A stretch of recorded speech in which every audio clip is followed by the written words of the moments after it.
क्या अपनी माताओं, बहुओं, बेटियों सहित किसी भी मतदाता की सीसीटीवी वीडियो चुनाव आयोग को साझा करनी चाहिए क्या? हे भिकारचोट ज्ञानचंद या बेअक्कलने कालच्या पत्रकार परिषदेमध्ये जेवढ्या काही गोष्टी सांगितल्या त्या सगळ्या काही चुकीच्या आणि लोकांना भावनिक करणाऱ्या होतात. या भिकारचोटाला बी माहिती आहे भारतातील जनता भावनिक केली की सगळं विसरून जाते. पर मला सांगा, आपण मतदान करायला गेलो, ते मतदान करत असताना सीसीटीव्ही मध्ये रेकॉर्ड झालं. आपण काय तिथं डान्स करायला गेलोय, पिकनिक करायला गेलोय की अजून कोणत्या गोष्टी करायला गेलोय, तेव्हा ते सार्वजनिक नाही करू शकत किंवा पुरावे म्हणून देऊ शकत नाही. म्हणजे हा किती मूर्खपणाचा कळस आहे, हा किती भिकारचोट आहे याच्या डोक्यातून कळतंय. याचं नावच फक्त ज्ञानेश आहे, पण हा निस्ता ज्ञानचंद आहे. म्हणजे एक शिवीसारखं आहे. एक गोष्ट लक्षात घ्या, इलेक्शन कमिशन मागचे 15-20 दिवस झालं पूर्णतः वादाच्या भोवऱ्यात सापडलंय. इलेक्शन कमिशन रोजच्या रोज भारतातील जनतेचा विश्वास संपून टाकायला लागलंय.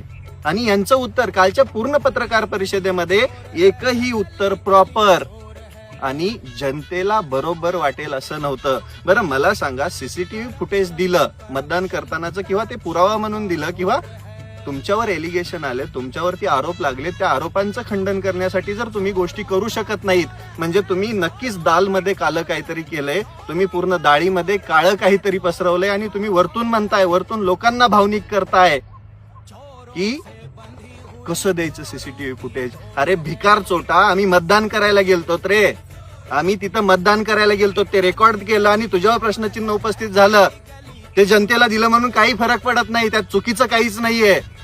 म्हणजे एक गोष्ट लक्षात घ्या, या भारतामध्ये फक्त भावनिकतेचं राजकारण चालतं आणि इलेक्शन कमिशन ही स्वायत्त संस्था आहे. सुप्रीम कोर्टाने काल आदेश दिला 14च्या सुनावणीमध्ये की 65 लाख लोकांची जी तुम्ही मतदानं कट केलेत त्यांची यादी सबमिट करा. अहो, सुप्रीम कोर्टामध्ये या मतदार निवडणूक आयोगाने मतदार ज्या लोकांना जिवंत असताना मारून टाकलंय ते लोक सुप्रीम कोर्टापुढे जिवंत होऊन उभा राहिली. म्हणजे किती मोठा काळा बाजार आहे. आणि हे उत्तर देत असताना मूर्खासारखी आणि न पटणारी उत्तर देत आहे.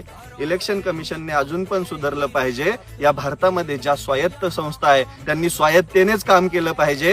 पण हे इलेक्शन कमिशन नक्कीच सरकारसाठी काम करतंय आणि 100% यांच्या प्रक्रियेमध्ये मागच्या झालेल्या निवडणुकांमध्ये काहीतरी काळा बाजार झालाय, म्हणून दाल में कुछ काला है. यांनी अजून पण नीट उत्तरं द्यावी, तेव्हाच या भारताच्या जनतेचा यांच्यावर विश्वास बसणार आहे. गली गली चोर है, गली गली चोर है.